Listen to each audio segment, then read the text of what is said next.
বন্ধুরা, কল্পনা করুন আপনি এমন এক পৃথিবীতে বাস করছেন যেখানে রাতের অন্ধকারে পুরনো সব নিয়ম বদলে গেছে। যে আমেরিকা গত 70 বছর ধরে পৃথিবীর মোড়ল সেজে বসেছিল, আজ সেই হোয়াইট হাউস থেকে ঘোষণা করা হচ্ছে, আমরা আর তোমাদের রক্ষাকর্তা নই। এক অদ্ভুত অনিশ্চয়তা গ্রাস করছে গোটা বিশ্বকে। আর ঠিক এই মুহূর্তে পৃথিবীর মানচিত্রের প্রতিটি কোণা থেকে এক অদ্ভুত কম্পন শুরু হয়েছে। কেন চীনের মতো মহাপ্রতাপশালী দেশ হঠাৎ ব্রাজিলকে ফোন করে আশ্বস্ত করতে চাইছে?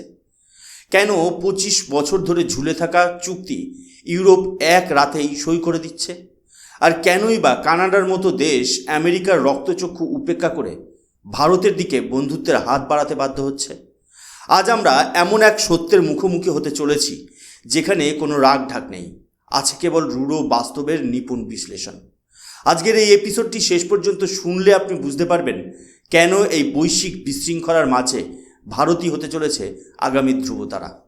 ভিডিওর শেষে আমি এমন একটা বিতর্কিত সত্য বলবো যা শোনার পর হয়তো আপনি আপনার রাগকে নিয়ন্ত্রণ করতে পারবেন না, কিন্তু কমেন্ট না করে আপনি যেতে পারবেন না।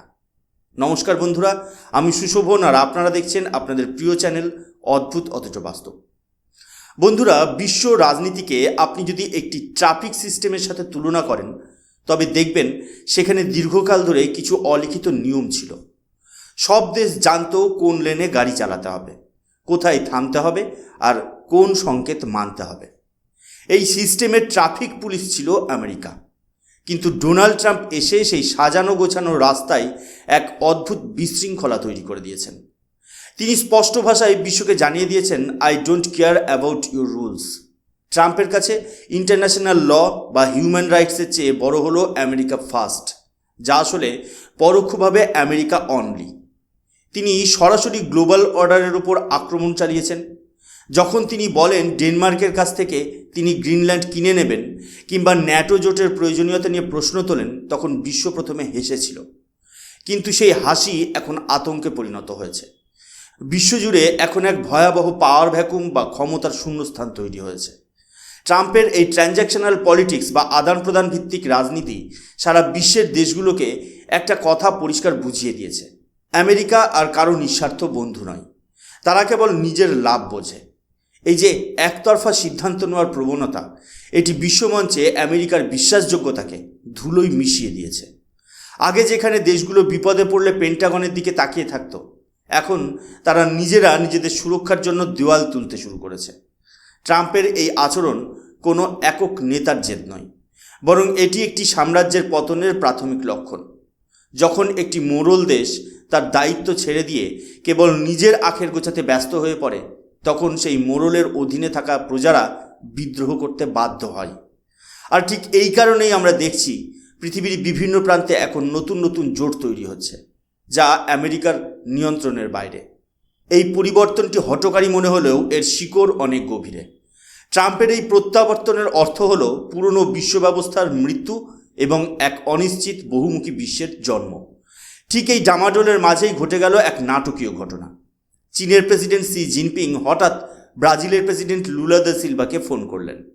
প্রশ্ন উঠতে পারে, বিশ্বের দ্বিতীয় বৃহত্তম অর্থনীতির দেশ চীনের প্রেসিডেন্ট কেন হঠাৎ দক্ষিণ আমেরিকার একটি দেশকে নিয়ে এত চিন্তিত হয়ে পড়লেন? আসলে ব্রাজিল কেবল কোনো একটি দেশ নয়, ব্রাজিল হলো সাউথ আমেরিকার হৃৎপিণ্ড এবং গ্লোবাল সাউথের অন্যতম শক্তিশালী কণ্ঠস্বর। চীন বুঝেছে যে ট্রাম্পের জামানায় আমেরিকা যদি বাণিজ্য যুদ্ধ বা ট্রেড ওয়ার শুরু করে, তবে চীনকে বিশ্বমঞ্চে বন্ধুহীন করে ফেলা হবে। শি জিনপিং ব্রাজিলকে আশ্বস্ত করে বললেন যে তারা আন্তর্জাতিক শৃঙ্খলা বা ইন্টারন্যাশনাল অর্ডার বজায় রাখতে দৃঢ় প্রতিজ্ঞ। লক্ষ্য করুন, এখানে ট্রাম্পের নাম নেওয়া হয়নি, কিন্তু বার্তাটি ছিল একদম ক্রিস্টাল ক্লিয়ার। চীন আসলে ব্রাজিলকে ব্যবহার করে আমেরিকাকে একটি বার্তা দিতে চাইছে, যদি আমেরিকা নিজের দরজা বন্ধ করে দেয় তবে বাকি বিশ্বের জন্য চীনের দরজা সবসময় খোলা। কিন্তু এর গভীরে রয়েছে চীনের নিজের বাঁচার লড়াই বা সার্ভাইভাল ইনস্টিংক্ট। আমেরিকা যখন ট্যারিফ বা শুল্কের পাহাড় তৈরি করছে, তখন চীন চাইছে ব্রাজিলের মতো বড় বাজারগুলোকে নিজেদের দখলে রাখতে। ব্রাজিলও এখন খুব হিসেব করে পা ফেলছে। তারা জানে যে কোনো এক দেশের উপর নির্ভর করা এই যুগে আত্মঘাতী হতে পারে। চীন এখানে ব্রাজিলের কাছে নিজেকে একজন উদার বড় ভাইয়ের মতো উপস্থাপন করছে, যারা নমনীয় এবং সহযোগিতামূলক। কিন্তু বাস্তবিকে এটি ছিল চীনের একটি প্রতিরক্ষা বলয় তৈরির চেষ্টা। যদি আমেরিকা ল্যাটিন আমেরিকায় নিজের প্রভাব ফেরাতে চায়, তবে চীন সেখানে ব্রাজিলের মাধ্যমে এক অদৃশ্য বাধার দেওয়াল তুলে দিয়েছে। এটি একটি দীর্ঘস্থায়ী ডিপ্লোম্যাটিক স্ট্র্যাটেজি, যেখানে চীন চাইছে আমেরিকাকে একঘরে করে দিতে, ঠিক যেমনটি আমেরিকা একসময় চীনের সাথে করার চেষ্টা করেছিল। ইতিহাসের চাকা আজ সত্যিই উল্টো দিকে ঘুরতে শুরু করেছে। এখন আমরা এমন একটি উদাহরণের কথা বলবো যা শুনলে আপনি বুঝতে পারবেন কেন বিশ্বের ছোট দেশগুলো এখন আতঙ্কিত। সিরিয়া।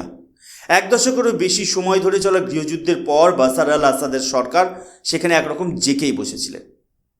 আসাদের মাথার উপর ছিল রাশিয়ার আশীর্বাদ এবং ইরানের সামরিক মদত। রাশিয়ার মতো পারমাণবিক শক্তিধর দেশের সামরিক ঘাঁটি ছিল সিরিয়ায়। কিন্তু হঠাৎ করে কি এমন হলো যে মাত্র 10 থেকে 12 দিনের মধ্যে আসাদ সরকারকে পালিয়ে যেতে হলো? একজন বিদ্রোহী নেতা, যার উপর লক্ষ লক্ষ ডলারের পুরস্কার ঘোষণা করা ছিল, তিনি কিভাবে পুরো দেশের নিয়ন্ত্রণ নিয়ে নিলেন? এই ঘটনার সবচেয়ে বড় শিক্ষা হলো রাশিয়া এবং চীন তাদের মিত্রদের সুরক্ষা দিতে ব্যর্থ হয়েছে। যখন আসাদের সিংহাসন কাঁপছিল, তখন রাশিয়া কেবল দূরে দাঁড়িয়ে দাঁড়িয়ে দেখেছে, আর আসাদকে বাঁচাতে কোনো শক্তিশালী পদক্ষেপ নেয়নি। এটা বিশ্বের কাছে একটা পরিষ্কার বার্তা পৌঁছে দিয়েছে।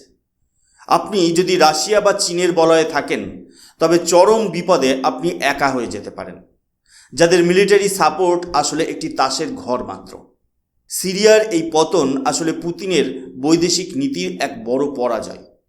অন্যদিকে আমেরিকা এই পরিবর্তনের সুযোগ নিয়েছে এবং নতুন নেতাদের স্বাগত জানিয়েছে।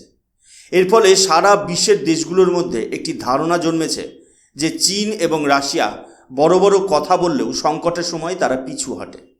সিরিয়ার এই ঘটনা কোনো বিচ্ছিন্ন ঘটনা নয়, এটা হলো বৈশ্বিক শক্তিসাম্যের পরিবর্তনের একটি প্রকট উদাহরণ। ছোট দেশগুলো এখন ভাবছে, যদি সিরিয়ার মতো কৌশলগত বন্ধুকে রাশিয়া বাঁচাতে না পারে, তবে আমাদের পাশে তারা কেন দাঁড়াবে? এই আস্থাহীনতা থেকেই দেশগুলো এখন নিজেদের রাস্তা নিজেরা খুঁজতে শুরু করেছে।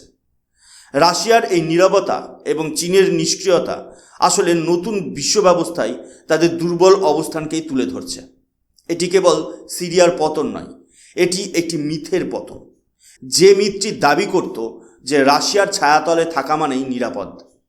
সিরিয়ার ঘটনার পর এবার ইরান এবং ভেনেজুয়েলার দিকে তাকান। ইরানের তেলের 90% কেনে চীন। রাশিয়া তাদের কূটনৈতিক রক্ষা কবচ প্রদান করত, কিন্তু তবুও আমরা কি দেখলাম? ইরানের ভেতর একের পর এক সামরিক স্থাপনা এবং পারমাণবিক গবেষণাগারে হামলা চালানো হলো, অথচ রাশিয়া ও চীন কেবল নিন্দা জানিয়েই দায় সারল। কেন তারা সাময়িকভাবে ইরানকে সাহায্য করতে এগিয়ে এলো না? ঠিক একই চিত্র ভেনেজুয়েলাতেও।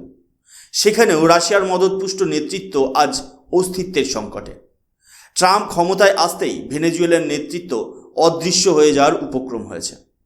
এই দেশগুলোর অবস্থা এখন সেই পথিকের মতো, যে বড় গাছের তলায় আশ্রয় নিয়েছিল বৃষ্টি থেকে বাঁচতে, কিন্তু সেই গাছই এখন ঝড়ে উপড়ে পড়ার মুখে।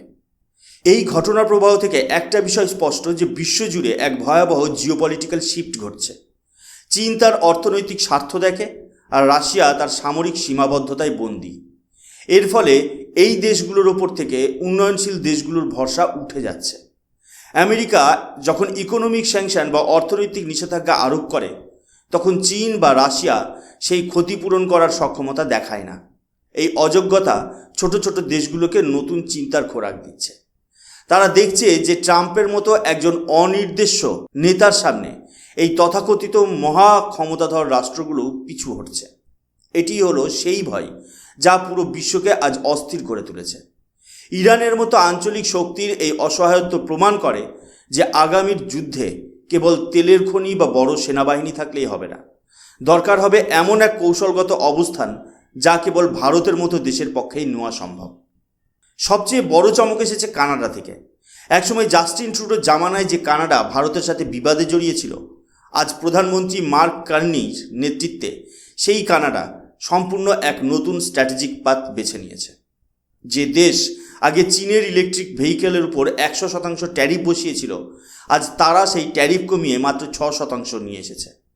কেন এই অভাবনীয় ইউটার্ন? কারণ প্রধানমন্ত্রী মার্ক কার্নি খুব ভালো করেই বুঝেছেন যে ট্রাম্পের দেওয়া ইকোনমিক প্রেশার কানাডার অর্থনীতিকে পঙ্গু করে দিচ্ছে।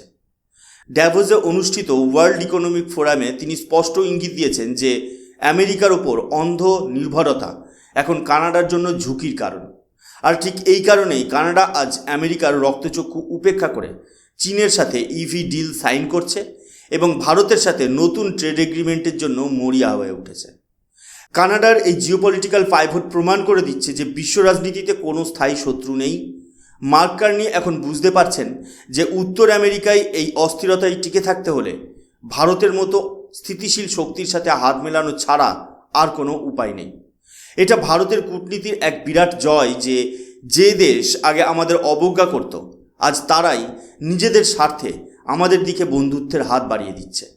এবার আসি আমাদের প্রিয় মাতৃভূমি ভারতের কথায়। যখন বিশ্বজুড়ে এই হাহাকার এক দেশ থেকে অন্য দেশের উপর বিশ্বাস হারিয়ে ফেলছে, তখন ভারত কি করছে? ভারত কোনো চিৎকার করছে না, কোনো ড্রামা করছে না।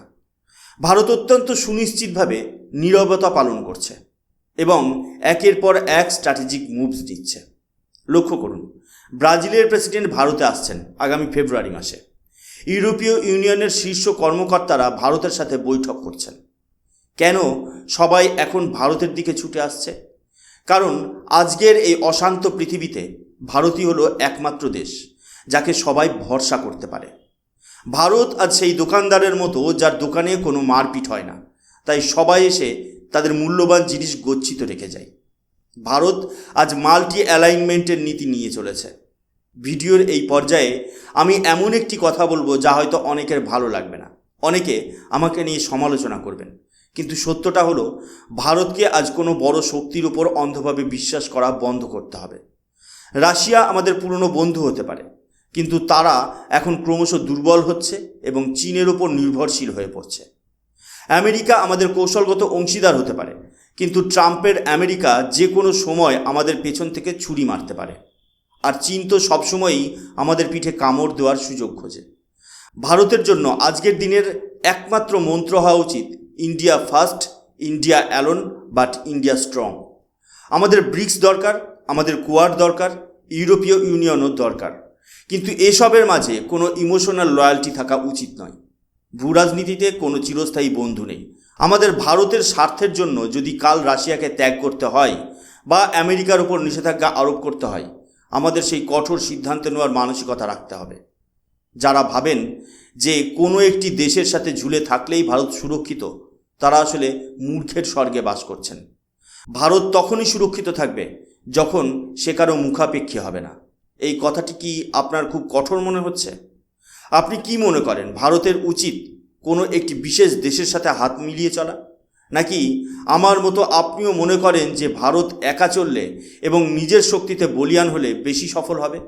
আমি জানি আপনাদের অনেকের মত আলাদা হবে, তাই কমেন্ট সেকশানে খোলা রইল।